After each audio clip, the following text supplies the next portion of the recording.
On the news tonight, World Bank, Federal Ministry of Environment said to combat desertification. Experts say with diligent implementation of vaccine, cervical cancer may be eliminated in Nigeria. In McCall Day 2023, youths charged to maintain historical consciousness.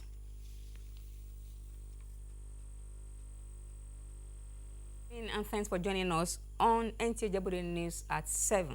I am Olawumi Adeniji. Here are the details of the bulletin. Efforts are on by the World Bank and Federal Ministry of Environment to restore over 1 million hectares of degraded landscapes occasioned by desertifications in 19 northern states and the Federal Capital Territory.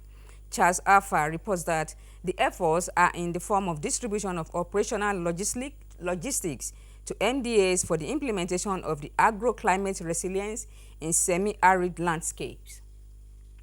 Land degradation constitutes some of the major climate impacts being faced in some parts of northern Nigeria, causing loss of large hectares of habitable and arable lands. The agroclimate resilience in semi-arid landscapes, ACRESAL, funded by the World Bank and implemented by the Federal Ministry of Environment, is a 6-year project plan to restore about 4 million hectares of landscapes in 19 northern states and the FCT with the deployment of operational vehicles. This aspect of the certification is what ACRESAL is supposed to address. The land area is very wide. That's why we say 19 states and FCT. And that is why you need vehicles to move around to see what is happening. With this distribution, ACRESAL is pitching its targets on restoring 1 million landscape before the end of its project duration, with 12 northern states already reviewed. Restoration of the landscape has started immensely. At the last count, we have actually been able to restore over 2,000 degraded landscapes. We have over 1,900 beneficiaries directly.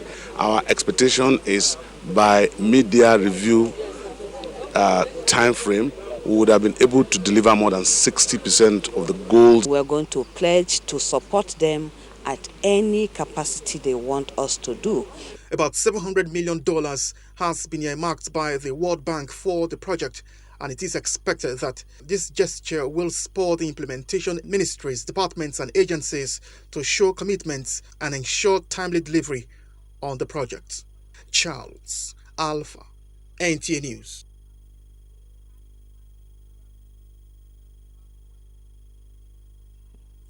The Attorney General and Minister of Justice, Lateef Fagbemi-San, says the present administration is poised to welfare and working conditions of judicial officers across the country. The Attorney General disclosed this at a valedictory court session in honor of a retired Justice of the Supreme Court, Justice Amina Adamu. Judiciary correspondent Chukwunoso Nwabueze has more.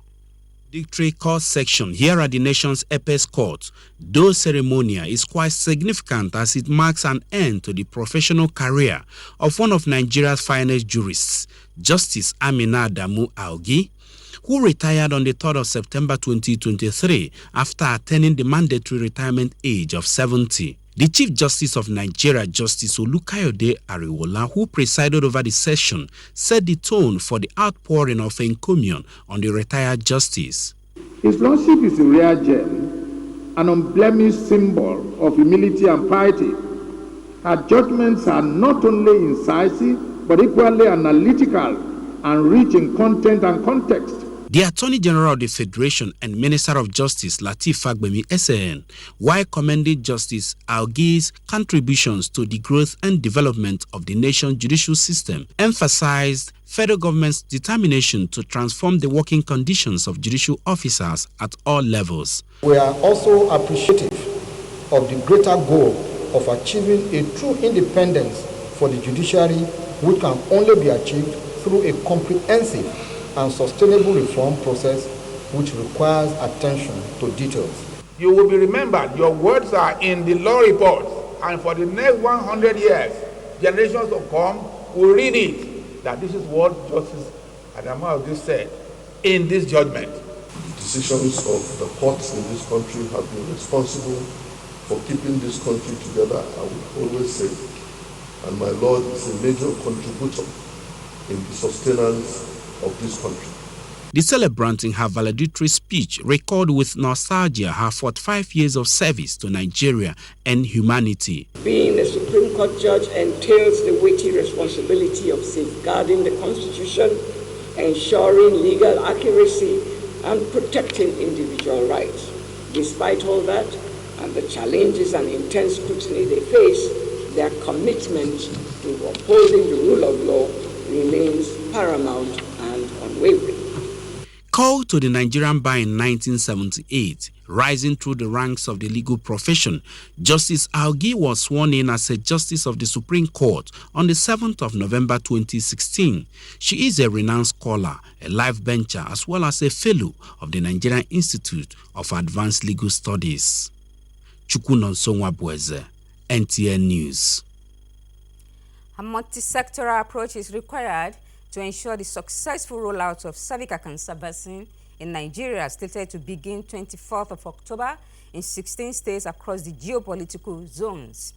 Guests on Good Morning Nigeria believe with diligent implementation, cervical cancer may be eliminated in Nigeria. Lydia Samson completes the report. Large numbers annually due to cervical cancer be mitigated? The answer is yes, and that is why Guest on Good Morning Nigeria insists engagement, sensitization on the human papilloma virus for awareness creation to get the people's buy-in, in addition to training of personnel already in top gear, must be prioritized by all. 95% of cervical cancer from research is caused by human papilloma virus infection. We have a vaccine that is very, very effective, safe and effective against this. So if we use the vaccine in Nigeria, our women will not die. Around 90% of the infections remain silent. Only few of the infections progress to the cancer, but not immediately. Over a period of 20 years, this infection turns to a cancerous status. And the cancer is only detected and manifested when it is already in the advanced stage. Nigeria being the 12th African country to introduce the cervical cancer vaccine, the guests say is harnessing experiences of other countries for a seamless process. We're not taking anything for granted. We're going further down to ensure that the right target are actually ones that are mobilized during the vaccination exercise. Part of the strategies we are also doing was to provide a platform where there is a flag up and it to be demonstrated the age group during the flag up, and we demonstrate also by vaccinating prominent people, kids, so that people really understand and believe that this is a safe vaccine. We've been emphasizing over and over, this is a very safe and effective vaccine. The vaccine is to be administered free of charge on young girls from 9 to 14 years. The girls urge women to ensure regular screening by being more open in exposing noticeable changes to do with their private parts to medical practitioners for early detection and intervention. This, they opine, will mitigate the presentation and complication from cervical cancer and the needless death of women in Nigeria. In Abuja, Lydia Samson, NTA News. And in the meantime, in remembrance of a little girl, Rose, the World Rose Day and welfare of cancer patients is being commemorated. Medical experts on such days advocate expansion of the National Health Insurance Scheme to cover the treatment of cancer cases. Aisha Uba Ali reports. Day or welfare of cancer patients is dedicated to cancer patients globally and also in remembrance of Melinda Rose, a 16-year-old Canadian girl who died of cancer in 1996. According to World Health Organization, millions of people around the globe are suffering from one form of cancer or the other. In 2020 alone, 18 million incidences of various forms of cancer were recorded. First and foremost, creating awareness for cancer by advocating public awareness campaigns to go along with prevention and then early treatment. Because a lot of patients we see in the hospital present late, and most times don't have little or nothing to. Dr. Mba highlights the need to show care and love to cancer patients, as well as ensure that stigma is reduced, as many of these patients suffer changes, including physical changes due to the chemotherapy they undergo.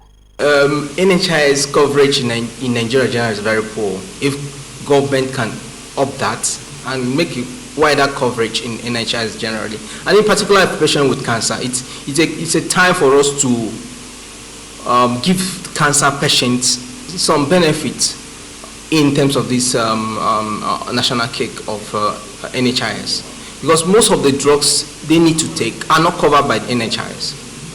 Very few of those drugs, if I'm correct, that are covered too. On Rose Day, people send flowers, especially roses, messages, and other gifts to cancer patients, as health experts say suffering from cancer can be traumatizing to both the person and family members. The little gesture of love caregivers say can have a great effect on patients.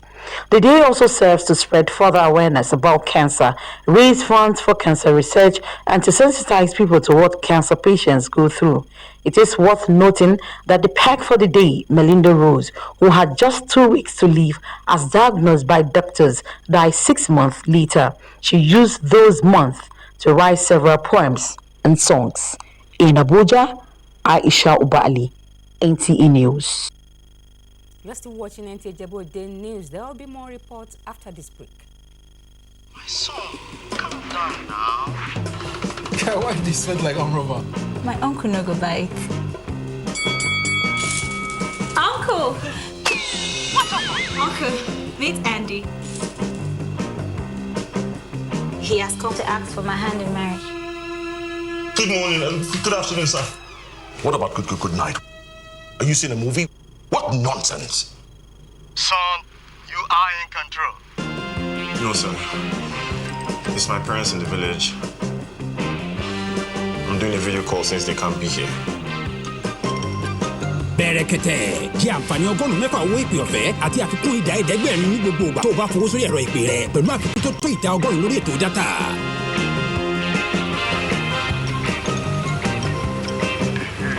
Bẹ̀rẹ̀kẹ̀tẹ̀ ètò ìpè àti dátà tó nípọn lẹ̀ bí orí àjànàkú.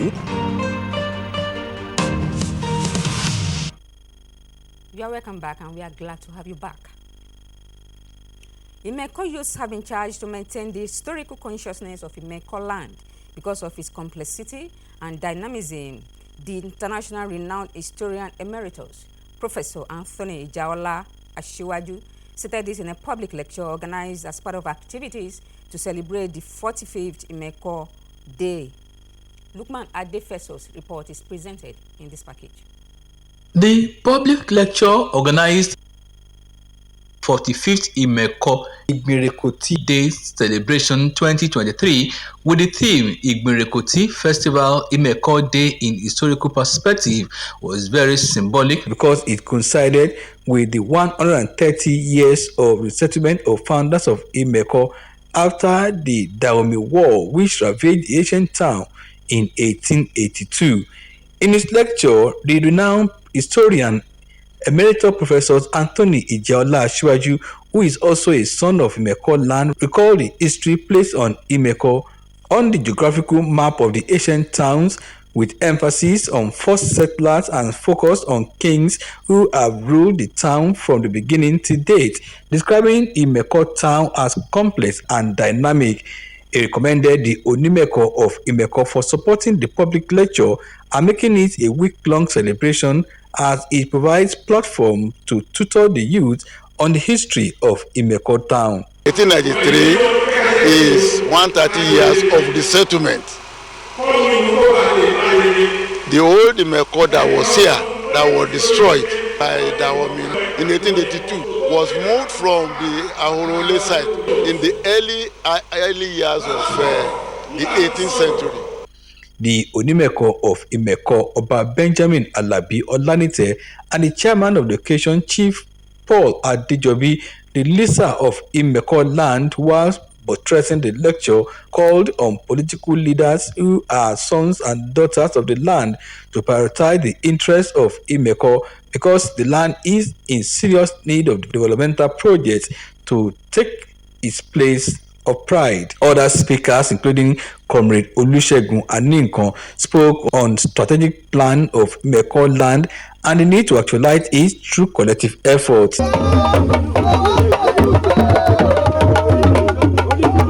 Imeko's sons and daughters rolled out drums as the Onimeko Oba Benjamin Alabi Olanite, amidst fanfare, led traditionalists, the Council of Chiefs, youths, and women on a visit to historical sites such as the Osuru Waterfall, Ahoroile, which was the first place where the founding fathers of Imeko land settled down and drank from the spring.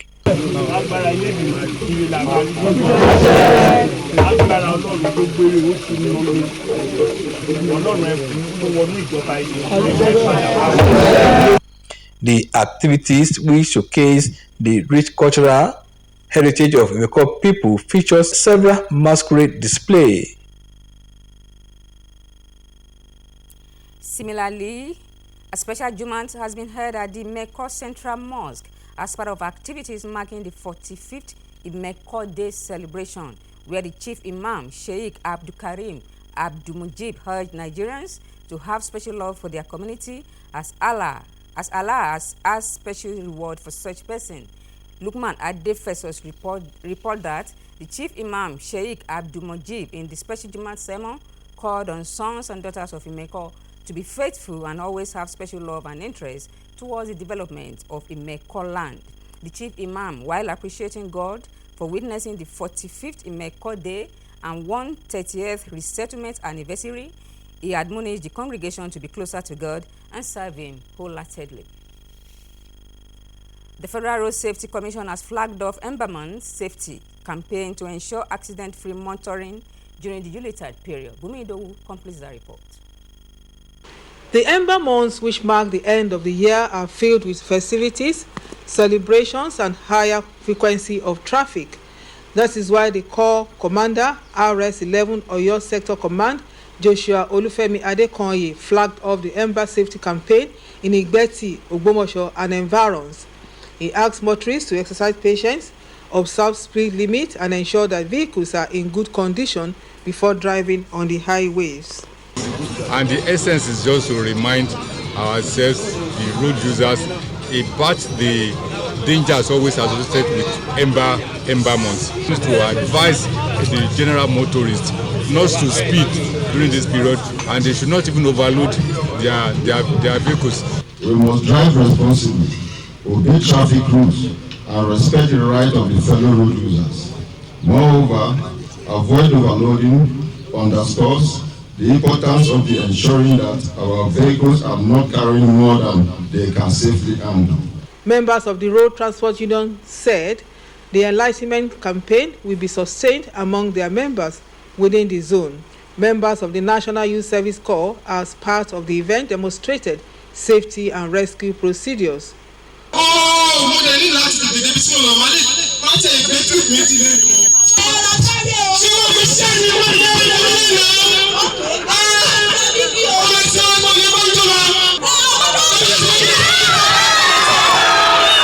Royal fathers and members of the public attended the rally tagged Speed Trail but Kill. From Ogbomoso, Bumi Idowu, NTA News. Respect and honor for national symbols like the national flag anywhere in the world is respect for nationals of the country. It is again this backdrop that a non-governmental organization, the Flag Foundation, launched a national campaign to reignite the importance of Nigeria's national flag as symbol of national unity and progress. Joseph Otsin has more. Designed in 1959 and first officially hoisted on 1st October 1960 to affirm Nigeria's independence. Michael Akunkumi's artwork with 3 vertical bands of green, white, green, adopted by Nigeria, represents natural wealth for the green and the white, peace and unity. Standing tall as national identity, the green and white flag of Nigeria speaks of diverse, rich natural and human resources abound in the country. It's the brand identity through which Nigeria is recognized in the Community of Nations. As an advocate of nation building, the Flag Foundation believes a show of respect and value of citizens of a country is highly demonstrated in the manner the flag is treated and honored by people globally. Research has shown that the national flag of any given country is the strongest civic object that can be used to galvanize the people, to mobilize the people towards a common cause. If we change our attitude towards our Nigerianness, I can assure you that in no distant future, this country would become the Sinojo of the world. Protect our flag. They should not allow it to be worn out and tattered. The Flag Foundation says the campaign to reinvigorate the national symbol will reach public gatherings, marketplaces, and institutions with the hope that schools will take the advocacy as primary responsibility. In Abuja, Joseph Utsen, NTA News. And that ends today's news. Good night and do have a beautiful weekend ahead.